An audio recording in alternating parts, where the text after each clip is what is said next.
Hi everybody, this is Esther from Cemantica. I'd like to show you today how we manage libraries inside Cemantica. Let's go on the platform. We are on the main page. Let's go on the bottom left and go to settings to see the libraries. Right, you go to workspace customization and then hit libraries.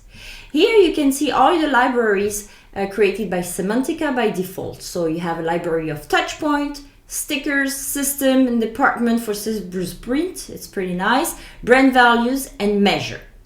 Let's open one so you can see here the touch points. So here you have a category of touch points, so you can create your own category of touch point and you can even create your new touch point. So you can give it a name, upload an image, and here we go, you have your new touch point. Pretty easy. Now if we go back to the main list, if I want to create a new library, then I hit new library, then I can give a name of my to my library, my new library, right?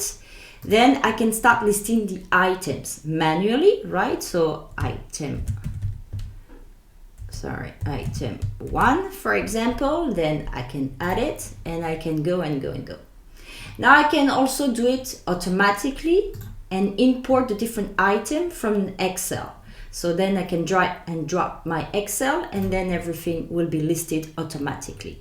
Then if I go back, then you can see that my new library has been created and then I can start mapping with my new library across all the different journeys in my environment. All right, pretty easy, simple. If you have more questions about libraries, you can always contact me or info@cemantica.com. Thank you and have a great day. Bye bye.